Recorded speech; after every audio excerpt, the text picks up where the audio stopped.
ก่อนอื่นขอแนะนำตัวก่อนเด้อชื่อจ๋าเด้อ จ๋า จ๋าจ้ะ ซื้อทิพย์น้อยเป็นครูทิพย์น้อย ทิพน้อย เฮามาเริ่มเรียนกันเลยเนาะมื้อนี้เฮาสิมาเรียนเกี่ยวกับภาษาลาวขั้นพื้นฐานระดับหนึ่งก่อน คือเริ่มตั้งแต่คือพยัญชนะลาวพยัญชนะลาวมีรวมทั้งหมดคือ33ตัวและมีพยัญชนะเขาอยู่27ตัวเป็นพยัญชนะประกอบมี6ตัวและพยัญชนะเขายังมีพยัญชนะควบอีก3ตัวเขียนไว้เด้อ จื่อไว้ จะเขียนบ่เป็น จื่อไว้ก่อน เขียนตามนี้ก็ได้พยัญชนะ พยัญชนะเขา มี27ตัว มีเรื่องน้อง มี27ตัวจื่อไว้ก่อน พยัญชนะเตะกับไก่มันทองเหือนมันมี27ตัวทั้งหมดนะรวมทั้งหมดนะแล้วไก่เขาทองเหือน อันนี้กอไก่ขอไข่ อ๋อ เดี๋ยวยูนี่อันนั้นบอก น้องมาอยู่ฝั่งนี้เราเขียนให้เราจะให้เขาจะเห็นแล้วว่าน้องวิธีการเขียนกอไก่เขียนยังไง มันอันนั้น นี่ กระดาษ เขียนยากน้องมียูนี่เขียนได้บ่นี่เขียนกอไก่กอไก่แสนงาม ไปอย่างมาข้ามกดมานี่ข้ามไปหามาข้ามไปข่อยนี่ยืนนี่ อยู่อ่ะ มันเดินโพดมันเห็น ยืดก่อน บ่ถึงแบบนี้คนยังว่าคนยังมีไปทางหน้า ยุดแล้วมันอันนั้นเลย ไปทางหน้าเพราะว่าคุณจะบ่ถึง ยุดเลย ได้น้องก็ยำมาทางนี้เราเขียนจังซี่เอาเขียนได้บ่วงนี้ เดี๋ยวเขียนดูนะ อันนี้จะเป็นกอไก่ นุ่ง อันลึกก็มีไง ขอไข่ ยืนเฝ้าได้ อันลึกอันนั้นยี่เสร็จแล้ว คือเขียนพยัญชนะที่ดีเราต้องขอดหัวพร้อมก่อนสีเขียนเราต้องขอดหัวเริ่มขอดหัว คุณน้องเขียนตามเลยแล้วค่ะนางกอไก่ขอไข่เขียนไปเลย เริ่มเขียนกอไก่เขียนเป็นบอ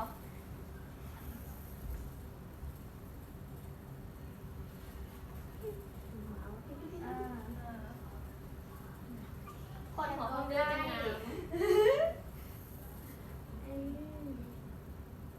ต้องให้ออกก่อน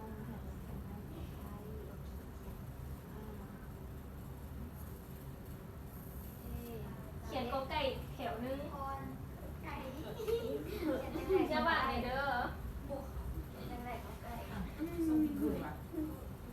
ข้อหัวขึ้นก่อน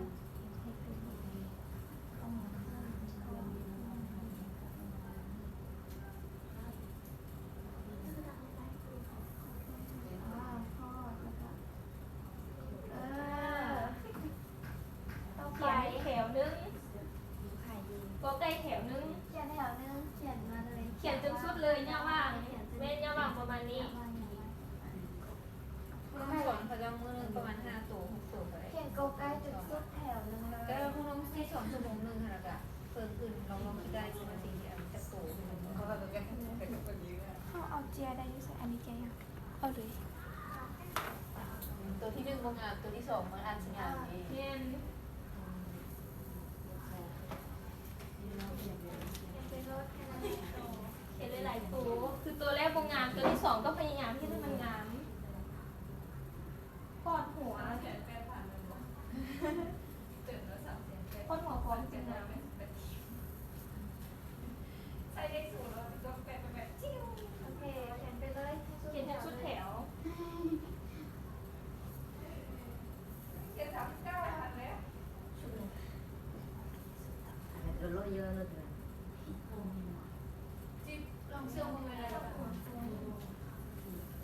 ใครเขาแบกกัน นะไปลองเชื่อ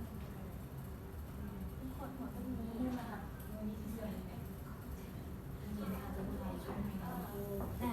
เตียนเตียนพูดแล้วไม่ฟังเอาไม่ฟัง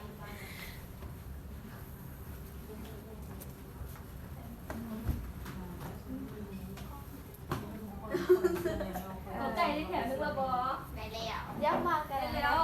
ก่อนถ้ายักษ์มากันได้ไหมค่ะไทยทาสี นั่นเด้ อายุนี่เลยแล้วเขียนแจ้ง เห็นบอ เป็นอย่างไรเนี่ยนะ เห็นเลย คือต้องมาเป็นขอไข่ ขอให้เขียนเป็นบอ ขอไข่เขียนเป็นบอ ขอให้ข้อหัวก่อน ข้อหัวเข้าค่อยเขียน โอ้ยบ่แม่ แค่นี้สุดเลยเหรอแค่นี้สุดเลย อันนี้มันสิเป็นซอช้างคือเดี๋ยว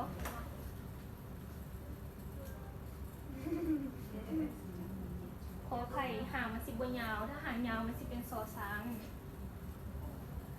แล้วระหว่างท้องมันนี้ต้องบติดกัน เอ๊ะได้แบบนี้เขียนเป็นสุดแถวเลยใช่ปะ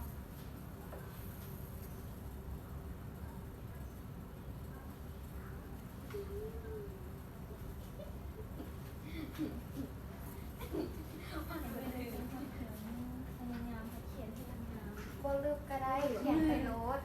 เขียนไปมันทักสีงาม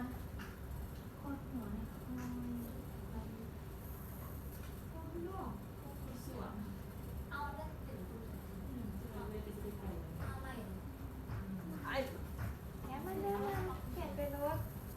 เขียนไปเดี๋ยวมันก็งามให้ เขียน แถว พยายามเขาเขียนเป็นแล้วเขาก็พยายามเขียนให้มันเขียนงาม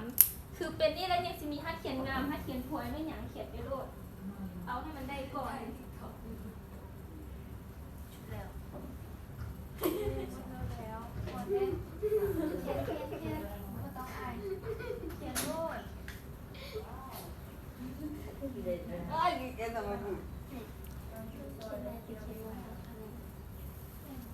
นานแล้ว เขียนหลายๆเขียนสองแถวก็ได้ให้มันเขียนสองแถวสามแถว ถ้าเขาคิดว่าแบบเขายังเขียนได้งามก็นี่เขาเขียนโตไปโลดต้องนั้นจะได้ ลงที่หน้าปกอันนี้ก่อนก็ได้ ก็จำเป็นต้องเขียนแถวเดียวกัน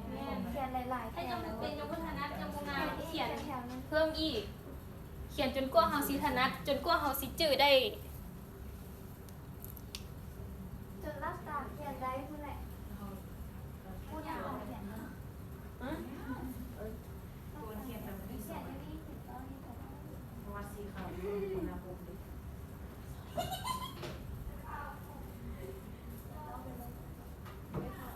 แล้วแหละ บ่ค่าเขาเขียนตัวใดมันบ่งามตัวใดมันบ่ได้เขาเขียนต่อไปเลยเขาบ่ค่าแบบนั้นมันบ่งามลงแถวเขียนใหม่เลยบ่ได้บ่เป็นหยังเขียนสอบ่มันจึงอันนั้นรึบได้มีหยังรึบเขียนสอมันสิบ่มึนค่อยเขียน เขียนมาแล้วมีปัดคอมะเร็ง ตายโลด ต้องเลือดกินมะเร็ง ไปเลยเฮ็ดลาเป็ดเอาไป ลาเป็ด แปลงเลือด เขียน มุก สอ กิน ก่อนขั้นอันพื้นฐานเฮาเขียนก็แค่ขอไข่เฮาเขียนยังบ่ได้เป็นครับ เพราะว่ามิกมันเสียนมึน ดิกมันเครื่องอ้าวมีโซนี่มีกันหนึ่งเด้ เขาเขียนให้เขากับรูปได้ เอาขอให้สิเอาขอนี่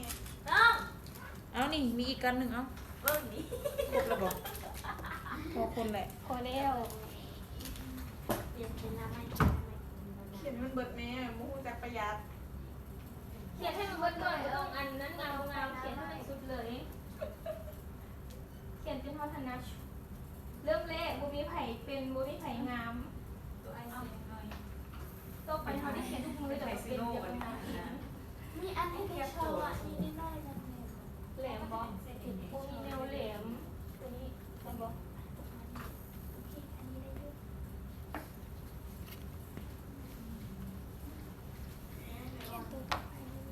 ไม่เบิ่งนางแล้วนะบ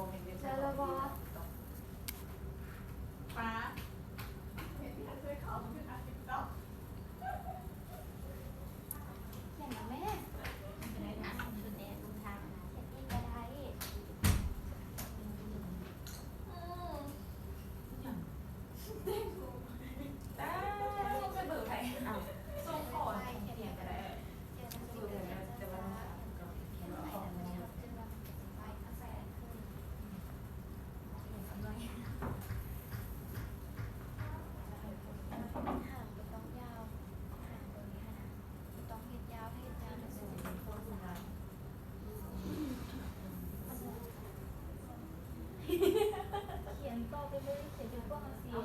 นั้นจนกว่าเขาสีลื้อมือ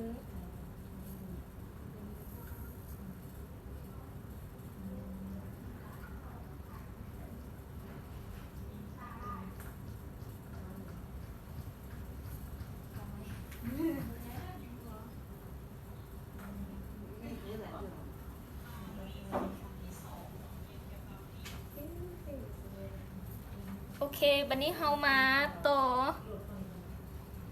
พยัญชนะตัวที่3คอควาย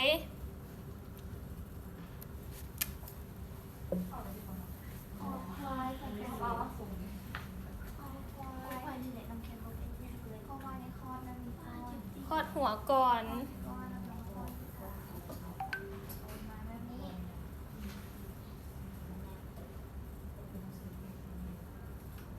ก็เป็นคนใส่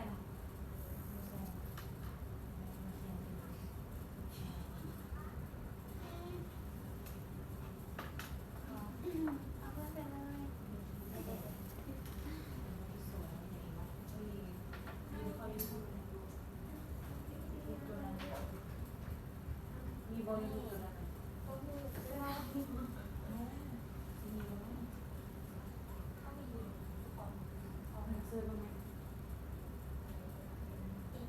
คือหลังนี้เขาต้องเอา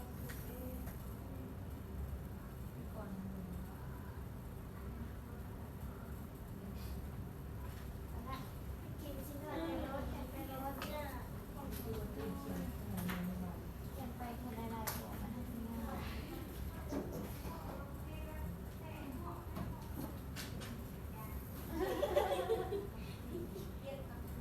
คือหันฝั่งนี้เขาเข้ามาเ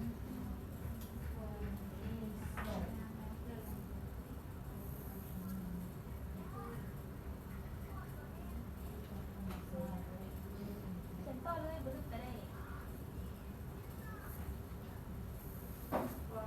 เขียนจนกว่าเขาสิลืมมือจนกว่าเขาก็เห็นแบบเขาก็เขียนได้เองเรื่องสายที่เขียนได้แหละ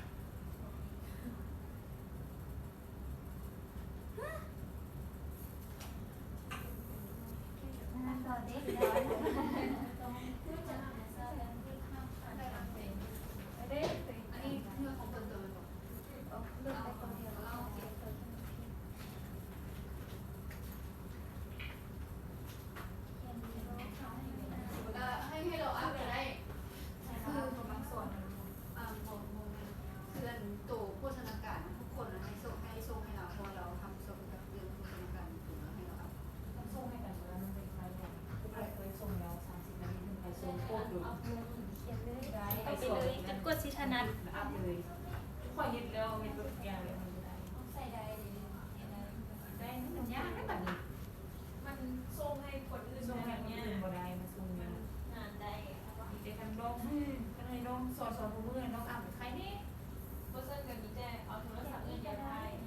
แต่มันมีโทรศัพท์ตัวเดียวคนใดๆได้ทีนี้ นั่นแหละนั่นแหละ อันนี้โทรศัพท์เราเนาะฉันกับมีแต่ ค่อยมันอัพตัวนี้ ของคนอัพตอนเฮียของเราค่ะแต่เราก็ให้เอาโทรศัพท์เรา เป็นบอล ได้เราก็ เขีย ให้ น เรา ต่อ อัพ เล เลย ยน้องชิโร่กันแล้วแต่คนของเรา อัพแล้วเอาลง อันนั้นแหละ เพราะว่าเรื่องโภชนาการเขาอันของเราก็เพิ่นนั่นแหละเป็นคนรับผิดชอบ เป็นว่าทุกคนละบอ อาหาร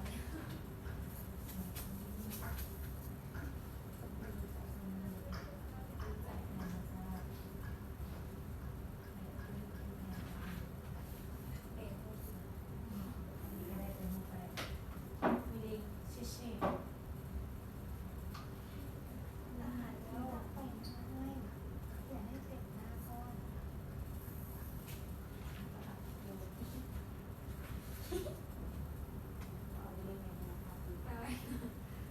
แล้วเนาะ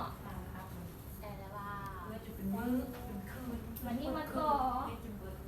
โตงองัว มะม่วง ยังไงงัว มะม่วงใครอยู่ นั่นแหละยังรู้สึกอะไร ตัวงัวเขียนเป็นว่าเขียนตัวโอ้ยอันนั้นเป็ดนี่งงเขียน ตัวมูเขียนอย่างตัวมู ทำหัวแล้วก็ลงไปซื้อแล้วก็โค้งเข้า เราไปเขียนลูกปีนเขาเขียนลูกปีนเขียนลูกปีนเขาเขียนลูกปีนนั่นแหละแม่เขียนว่างงอ่ะเขียนแมงงอ่ะเขียนเลยเขียนอะไรเขียนได้เลยฮะ อันนี้บ่ต้องโก้งไหลก็ได้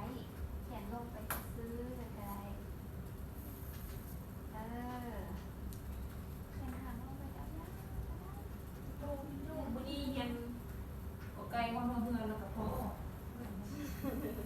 เขาอันเขาบ่ต้องการเด็ดเขาเน้นหางมันเลยเดียวโค้งมาด้วยนี้กดจนโค้งที่เขาโค้งแล้วเขาจึงป้าอันไปโซ่ เขียน แล้ว ไป มัน เขียน ขึ้น ไป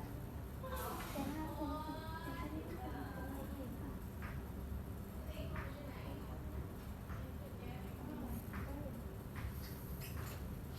โอ้ยไปเป็นตัวซื้อลงนี่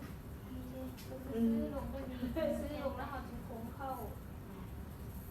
เศรษฐกิจซื้อลงก็ลงเข้าเอ๊ะนานแล้วเล่นไปได้เริ่มนานแล้ว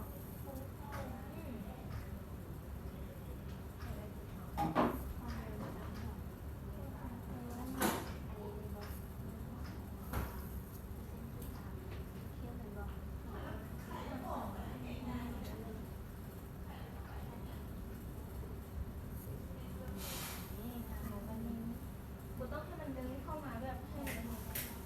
ด้วยนี้ให้แบบมันซื้อลงเลยด้วยนี้นะ สีเขียนปิ่นอ่ะเขียนจะดีนะนี่มาทีละคนงงคือลูกนี้เขียนคลิปซื่อๆลงมาก่อ กู น ต้องอันนั้น เขียนซื่อๆลงมาก่อนแล้วก็โค้ง มดแทนมดโอ้ยเนี่ย โค้งมันนี่ เลิกแล้ว เดี๋ยวนั่นแหละ อันนี้ก็คือการนำลงมาเพื่อเขียนไปลายๆก่อนให้ไหนย่ามันเขียนได้เลยค่ะ เคยเขียนเจ้าเคยหักเจ้าเคยหักคอยอยู่บ่คอยอยากรู้จิ๊กคิมจิ๊กคิม เก่งนะมดนะมดเขียน อันนี้ดูกินทิมมาแล้ว โอ้จริงแค่นี้ เขียนคืนเขียนไม่ ขึ้น เขียนใช่ไหมไม่จีโคเนี่ยเขียนไป เราจึงเขียนไว้ก็ได้ปั้น เขียน ปั้น เพื่อ น้องก็เริ่มหน้านี้ไปเลยโกไก่หน้านี้ไปเลยโกไก่หดโค้งหดมัวๆเขียนไป เขียนก็ไปแถวนึงของไปแถวนึงลงไปลงลง เขียนให้มันพูดยากคือเด็กน้อย เขียนไปเขียนไปเขียนไปได้ละ เขียนไปมันในลายให้มันจื้อ เขียนไปรถโรงงานก็เขียนไปเดี๋ยวทำงานเองเขียนไปลาย ถ้าจะบูหันได้โคตรอันซุปหางมันทำมาเขาปลาไปโซ่ขึ้น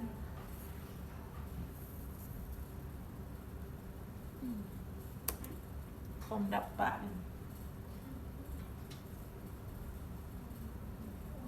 เป็นรวมซื้อเลย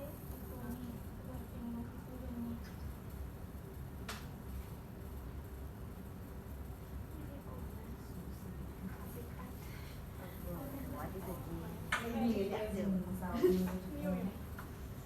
มันนั่นเขาป้าให้มันลงเลยนะแต่ว่าเขามาเริ่มเขียนเขาไปตัดต่อของรถที่เขาลองของเองก็ไป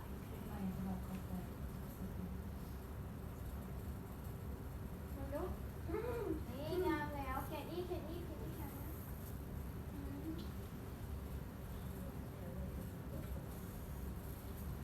ทำแบบเส้นเข้มเลยก็ได้เราจะมีตรงนี้ลงมาคอนเซ็ปต์เข้มทั้งหมดคือถ้าซันมาไม่ได้เขียนเป็นบล็อกซันมาไม่ได้ก็ได้เขียนเป็นบล็อกเพราะว่าถ้าเราเขียนซันมาไม่มีเขาสิเขียนมันสีงูแบบเขาเขียนมันเป็นอะไร เอ๊ะงา เขา ม ที่ดู นี่ ขนาด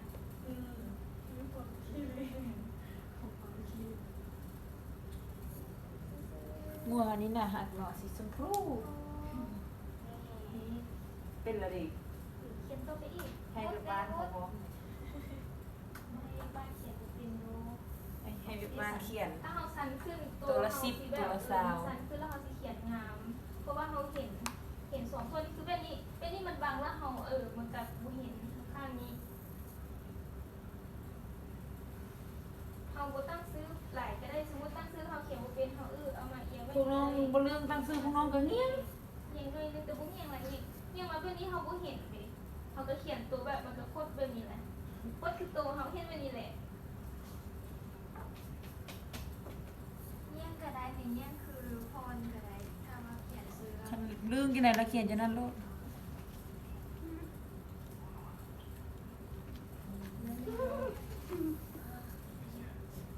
ต่อเลยต่ออีกจะห้อย เขียนไปให้มันสุดแถวเด้พรเขียนนำแล้วเมื่อมุดลูกคนใส่มุดเดี๋ยวเขาต่อก่อนเขียนไป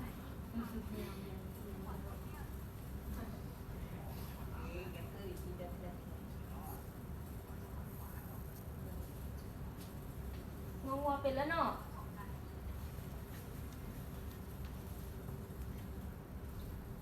ต่อมาจอจ่อ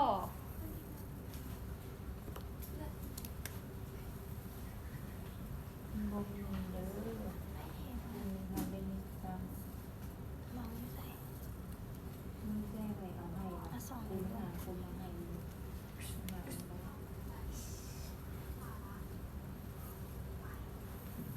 โจโจ้โจโจ้นี่โจโจ้มินามิ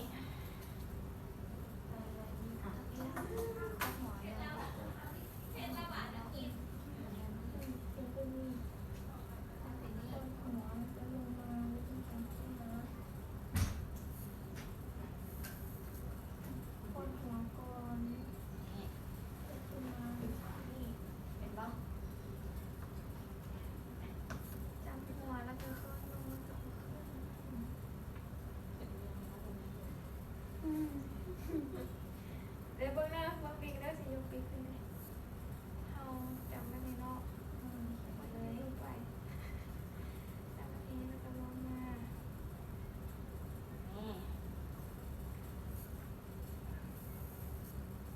เป็นปะ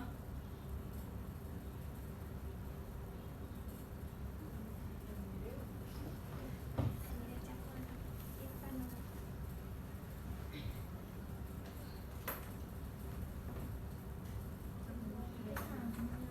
เป็นวันจันทร์กา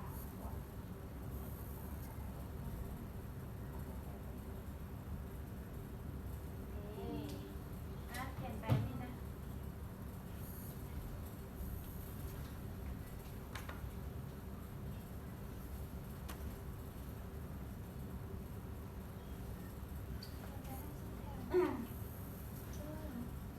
คือน้องคือแบ่งสอนมีงอดตัวนี้คือสอนต่อ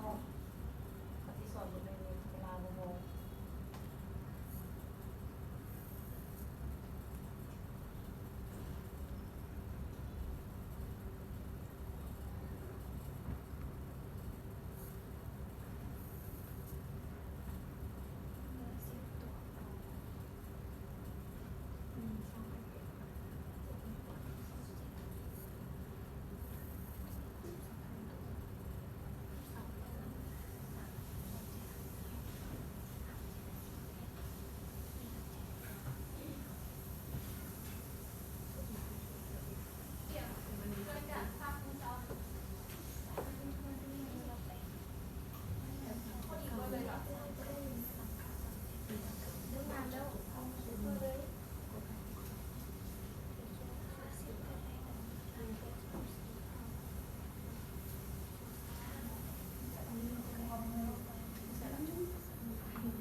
ความจนดับ ดับ จุดไว้ต้องไม่ไปรับวิดีโอน่าจะเป็นประตูของเราไอเดียเสียพอก่อน